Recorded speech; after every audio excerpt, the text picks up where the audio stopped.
Karena dia termaktub dalam Al-Quran. Dan tidaklah kisah ini selalu disebutkan, dan tidaklah kisah ini selalu dibaca kecuali orang yang membacanya, membaca kisah ini di dalam Al-Quran. Likulli harfin 10 hasanat. Setiap huruf yang dia baca tentang kisah Ka'b bin Malik dan dua sahabatnya, setiap huruf berapa pahala? 10 pahala. Jadi kalau ada satu kisah yang disebut dalam Al-Quran, sekalipun dia kisah dan kita membaca kisah tersebut, senantiasa orang yang membaca kisah tersebut mendapatkan pahala di sisi Allah Subhanahu wa ta'ala. Ini kisah yang menarik sekali. Sekalipun kisah ini mungkin hanya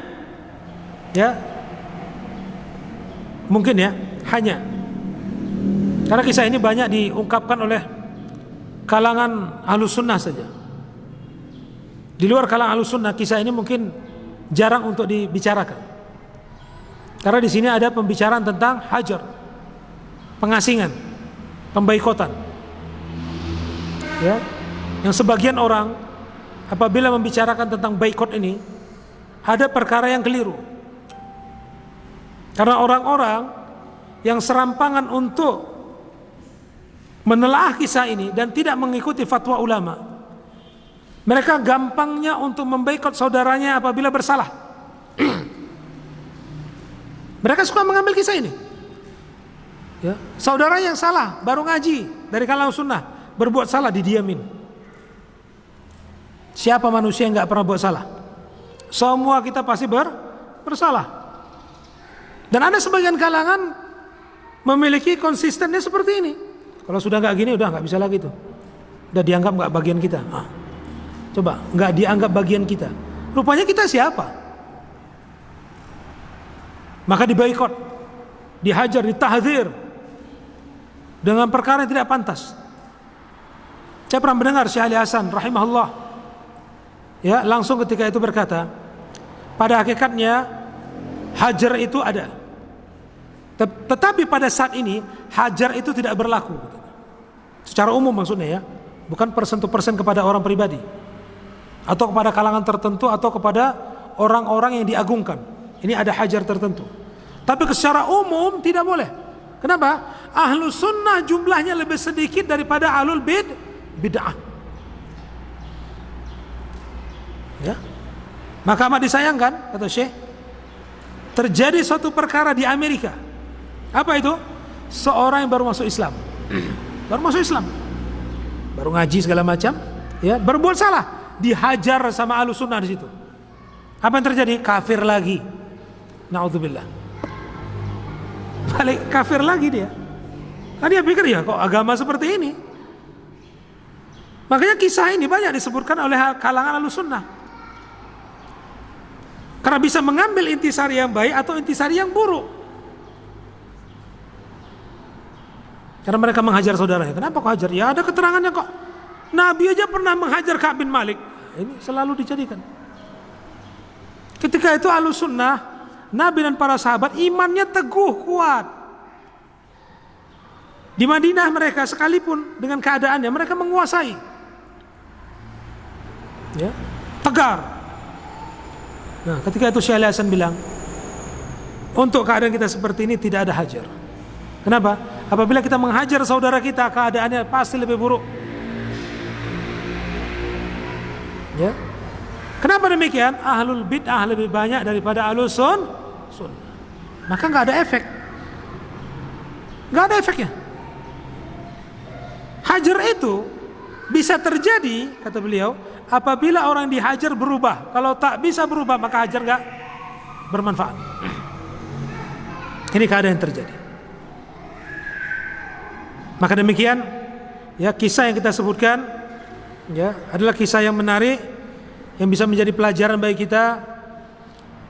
Yang kita ketahui adalah semua manusia pasti punya salah, termasuk para sahabat. Hanya para nabilah yang maksum. Maksum itu artinya terbebas dari kesalahan. Kalaupun mereka bersalah, pasti ada teguran langsung, pasti ada koreksian.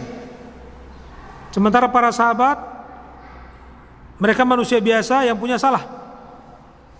bisa benar, bisa salah. Dan kesalahan mereka diampuni oleh Allah Subhanahu wa taala. Bahkan termasuk orang yang diberikan ampunan dan tertulis ampunannya adalah 3 orang ini, Ka'b bin Malik, Hilal bin Umayyah, dan Murarah bin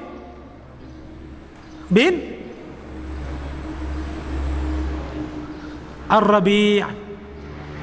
Ya. Ini 3 orang tadi yang dihajar, ya, dikucilkan, diasingkan, diisolasi oleh para sahabat dan Nabi sallallahu alaihi wasallam. Baik. Kemudian perkara lainnya, ya, setelah semangatnya, ya, ini sebagian penutup. Setelah semangatnya Ka'b bin Malik ini dengan berita gembira yang dia dengar, bahkan dia memberikan 2 pakaiannya, sehingga dia ingin menjumpai Nabi harus pinjam pakaian orang. Ya. Maka ketika itu dia berkata, "Inna min taubati an akhla'a min mali sadaqatan ila Allah wa ila Rasulih." Sesungguhnya di antara senangnya aku, diterimanya taubatku, aku akan lepaskan semua hartaku sebagai sedekah kepada Allah dan Rasulnya. Ayatakhalla anhu wa yaj'alahu sadaqatan lillahi wa rasulih sya'nuhu wa tadbiruh. Jadi dia mau kasih semua kepada Allah dan Rasulnya, semua hartanya. Faqala Nabi sallallahu alaihi wasallam. Maka ketika dia berkata seperti itu, Nabi pun bersabda, "Amsik 'alaika ba'd malik fa huwa khairun lak." Jangan semua kau sedekahkan hartamu, ya, sebagian saja. Sebagian pegang. Artinya enggak boleh menyedekahkan semua bagian harta. Tapi boleh enggak orang menyedekahkan semua hartanya, dia enggak punya apa-apa? Boleh enggak? Hah? Tapi ada yang melakukannya. Siapa itu? Abu Bakar As-Siddiq. Ketika ditanya oleh Nabi, apa yang kau tinggalkan untuk keluargamu? Sementara engkau sudah mensedekahkan semua hartamu, enggak ada lagi. Apa dia bilang? Aku tinggalkan Allah dan Rasulnya. Hanya Abu Bakar ini, ya. Tapi Nabi enggak melarangnya. Itu pula keadaannya. Ini perbedaan. Ini keutamaan Abu Bakar Siddiq. Sahabat lainnya, Nabi berkata, "Amsik, jangan. Ya, ambil sebagian, sedekahkan sebagian." Sehingga ketika Ka'b bin Malik mau menyedekahkan semua hartanya, fa'amsakahu radhiyallahu anhu, maka dia pun menahan sebagian hartanya. Ya. Nah, dari kisah ini pun ada lagi faedah. Awalan fiha dalil ala anna min sunnati ida'atan al-insan ma yasurhu ayyahanna'ahu bihi wa yubashshiru bihi sawa'an kana khairu dinin aw khairu dunya. Dari peristiwa ini juga ada faedah, keterangan, petunjuk bahwasanya di antara sunnah, jika datang seorang membawakan berita gembira, hendaklah dia mengucapkan selamat. Ya, selamat ya. Ya. Atau memberikan berita gembira, ya. Perkara dunia sekalipun atau perkara akhirat, perkara agama. Jadi perkara dunia pun boleh memberitakan, menyampaikan selamat. Perkara akhirat atau agama boleh mengucapkan selamat. Ya. Walihada basyarat al-malaikatu Ibrahim alaihissalam bi ghulamin halim. Dan ini juga termasuk bagian dari malaikat pun pernah memberikan berita gembira kepada Ibrahim alaihissalam. Ya, dengan anak yang santun. Wa bi ghulamin alim. Dan dengan anak yang berilmu. Al-Ghulamul Halim Ismail, anak yang santun itu adalah Ismail. Wal Ghulamu Alim Ishaq, anak yang berilmu itu adalah Ishaq. Jadi termasuk bagian dari sunnah mengucapkan selamat, menyampaikan berita gembira kepada orang yang mendapatkan nikmat dari Allah Subhanahu wa taala, baik itu perkara dunia maupun perkara agama. Ya. Alhamdulillah, mungkin itu saja yang dapat saya sampaikan pada kesempatan kali ini. Semoga ada manfaatnya untuk kita semua. Masih panjang lagi syarahnya. Saya rasa dari seluruh hadis ini kayaknya paling panjang ini. Ya. Karena halamannya sampai 20. Ya, nanti kita sebutkan ada kesempatan lainnya insyaallah. Demikian, al-'afwu minkum. Subhanakallahumma bihamdika asyhadu an la ilaha illa anta astaghfiruka wa atubu ilaik. Kalau ada pertanyaan, tafadhal.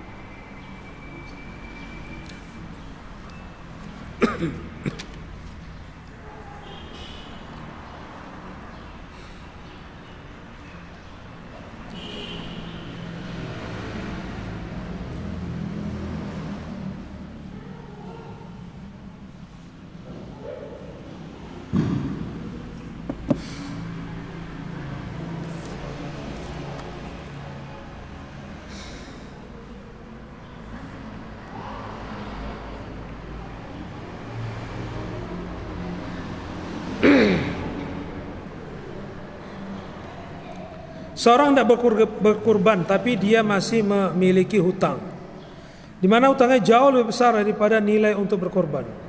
Bagaimana sebaiknya yang dilakukan Ustaz? Apakah tetap membayar hutangnya sesuai uang yang ada atau boleh berkorban? Ada yang pernah dengar fatwa seperti ini? Ya, orang mau kurban punya hutang, mana didahulukan? Hutang 100 juta, kurban 2.100.000. Apakah harus lunas hutangnya baru berkorban? Ya nggak korban-korban kan gitu ya. Allah alam, mana nggak tahu nih. Ya. Kalau pakai feeling kayaknya berkorban nggak apa-apa. Tapi nggak boleh pakai feeling kalau mengucapkan satu keputusan ya. Mungkin ada yang pernah dengar nih. Ada fatwa ulama tentang perkara ini.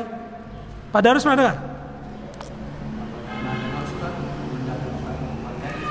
Mendahulukan kurban daripada hutang.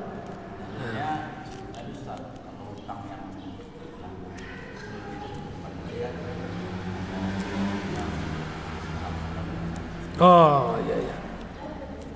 Hutangnya bisa dibayarkan setelah kurban. Ya alhamdulillah. Jadi kurban boleh. Karena uang untuk kurban cukup, untuk bayar hutang tak cukup. Ya, uang untuk berkorban cukup, untuk bayar hutang tak cukup. Maka alhamdulillah ada bantuan dari Pak Darwis. Beliau pernah dengar dianjurkan boleh berkorban. Ya, sekalipun masih ada utang karena utangnya lebih banyak. Taib Allahu a'lam bishawab. Nah.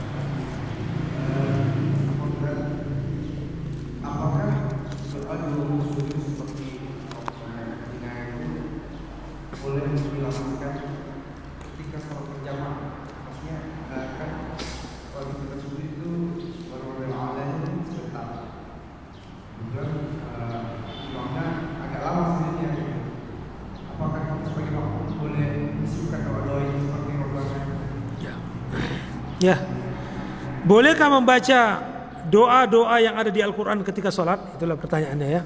Pertanyaan ringkas. Nah, ulama di sini ada perbedaan. Ya, di antara Imam Ahmad, beliau mengucapkan membaca doa di dalam sholat itu adalah doa-doa yang ma'thur. Artinya doa-doa yang memang diucapkan Nabi. Nah, kalau seandainya imam sholat ketika sujudnya itu lama. Karena ada sebagian imam, dia kalau sholat sujud terakhir itu lama kali. Sampai kita pun bingung, ini imam tidur apa gimana? Ini tidur apa kayak mana imamnya ya? Jangan-jangan tidur, nah, kan gitu. Rupanya enggak, dia baca doa panjang. Padahal doa ketika sujud tidak dikhususkan di sujud terakhir, pada rakaat terakhir, tidak.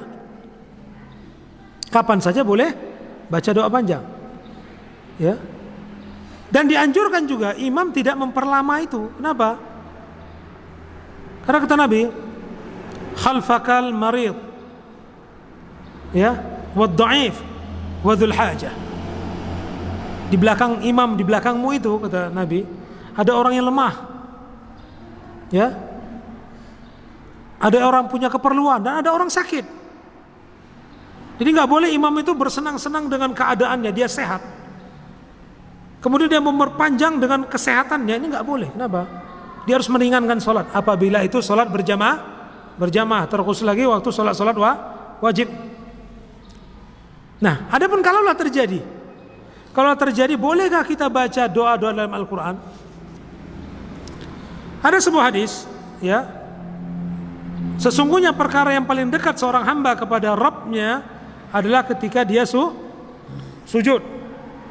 Ya, kata Nabi, fa'akthiru fihi doa, maka perbanyaklah doa di ketika sujud. Lalu bolehkah kita membaca doa yang ada dalam Al-Quran ketika sujud?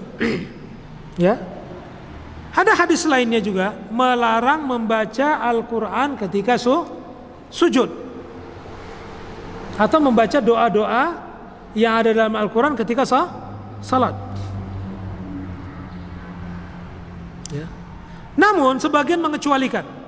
Ya, saya pernah dengar, karena pernah pertanyaan itu diutarakan, dijawab. Ya, maka dijawab. Apa jawabannya? Beliau mengutarakan, orang yang ketika berdoa dalam sujudnya, ya, dia bukan niat baca Al-Quran, tapi dia niat berdoa, sekalipun doa itu diambil dari Al-Quran.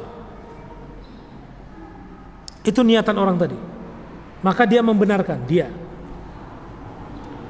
Maka ketika itu saya bertanya lagi, kalau gitu makna dari hadis yang baru kita sebutkan apa? Sementara larangan membaca Al-Quran dalam sujud doa, ya, itu tidak dibolehkan dalam hadis. Jadi kalau gitu ayat ini atau Al-Quran ini, hadis ini, larangan itu bagaimana? Ya. Maka disebutkan kembali kepada asal, innamal a'malu binniyat. Semua perbuatan itu tergantung kepada niat. Karena niatnya mau berdoa, bukan baca Al-Quran. Yang dilarang adalah baca Al-Quran. Namun Imam Ahmad rahimahullah, beliau menganjurkan boleh memperbanyak doa di dalam salat, terutama ketika sujud. Akan tetapi doa-doa yang dianjurkan Nabi. Contoh, ketika sujud ada doa Subhanakallahumma rabbana bihamdika Allahumma ghfirli, diucapkan sekali. Mau ditambah Subhana rabbiyal a'la bihamdih, Subhana rabbiyal a'la bihamdih, Subhana rabbiyal a'la bihamdih. Mau ditambah Allahumma ghfir dhanbi kullahu wa diqqahu wa jallahu wa awwalahu wa akhirahu wa alaniyatahu wa sirrahu. Kan banyak itu doa-doa seperti itu, ya.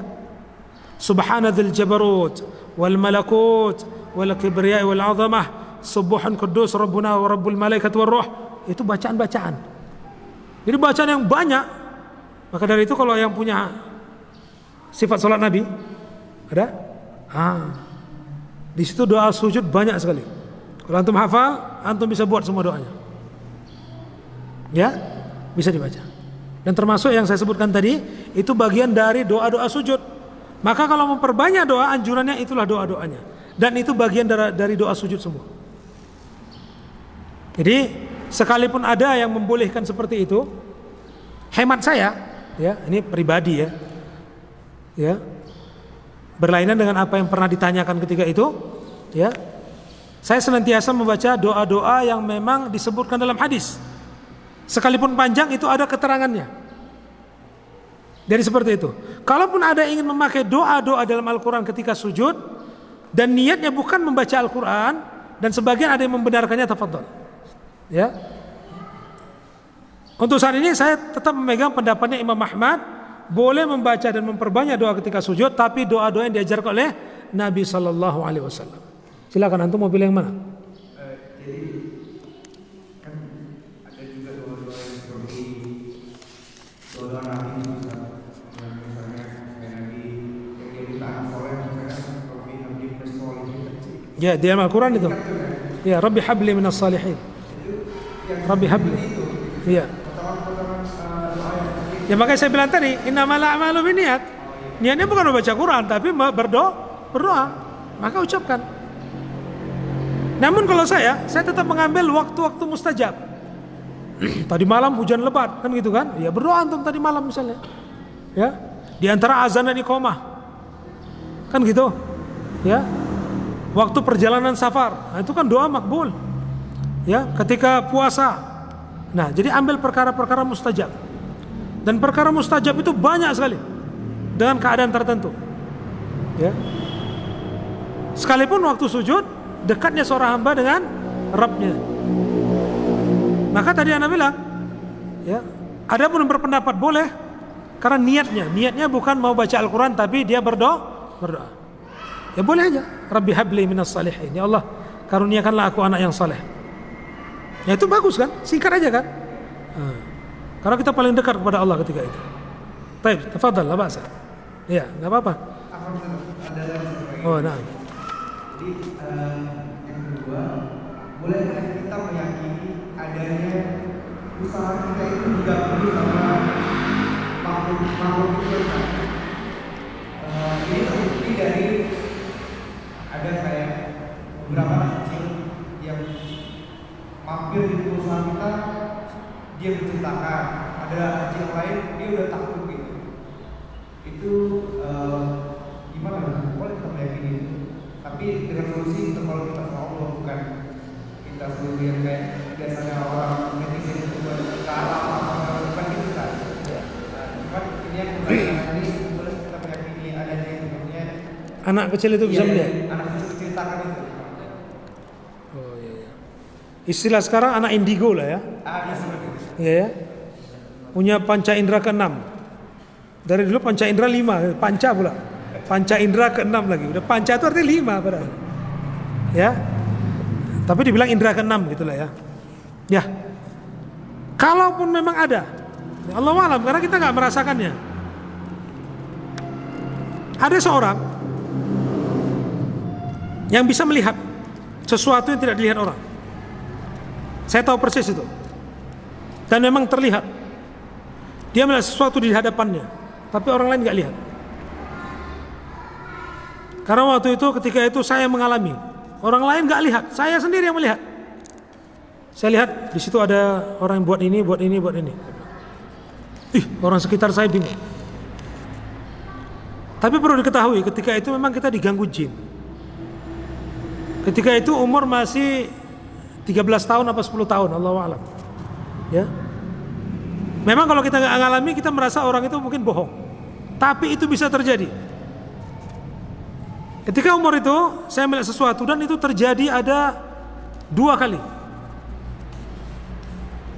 Saya melihat ada layar lebar, maka saya lihat di situ ada orang yang main ski. Padahal tidak mungkin di Indonesia ini ada orang main ski es kan begitu. Tapi saya lihat, ini orang main ski. Saya bilang.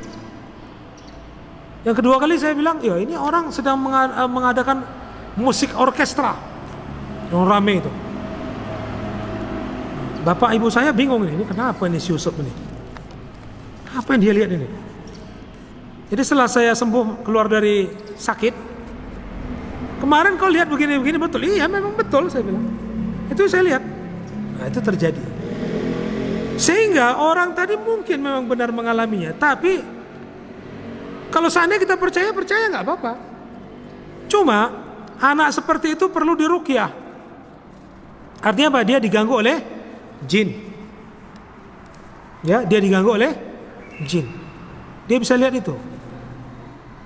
Nah, pengaruhnya kepada anak yang dengar ya mungkin bisa takut. Tapi ya nggak apa-apa, itu nggak memudaratkannya. Tidak ada sama sekali memudaratkannya. Percaya kita dengan ucapan yang nggak apa-apa. Ya, tapi kita harus kasihan sebenarnya dengan anak yang punya persaksian penglihatan seperti itu. Bukan justru anak seperti itu diagung-agungkan, enggak. Anak seperti itu harus kasihani. Kenapa? Dia diganggu oleh jin. Maka anak tersebut perlu diruqyah. Ya qadarullah dulu enggak kena ruqyah. Anak pun enggak diruqyah, hilang sendiri aja kan gitu ya. Hilang sendiri selesai ya udah urusannya aman. Jadi itu jawabannya ya. Jadi boleh percaya dan anak tersebut kalau bisa dibawakan ke ruqyah. Diruqyah. Ya. Ya, baik. Jadi alhamdulillah saya juga yakini ada di itu. Maksudnya omongan anak itu dan itu mungkin buat teman-teman. Jadi setelah anak percaya sama yang dibilang beberapa anak itu, terus saya itu jangan berhenti berdoa sama Allah untuk menghilangkan jin-jin. Jadi ada dampaknya Ustaz. Ketika kita udah minta doa terus, ya ternyata dari segi penjualan lah gitu kan, ada signifikan. Oh iya ternyata. Jadi kita jangan berhenti berharap gitu. Ini antum yang kena nih, siapa? Iya. Oh iya. Tayyib, alhamdulillah. Tayyib, alhamdulillah. Naam, alhamdulillah. Tayyib.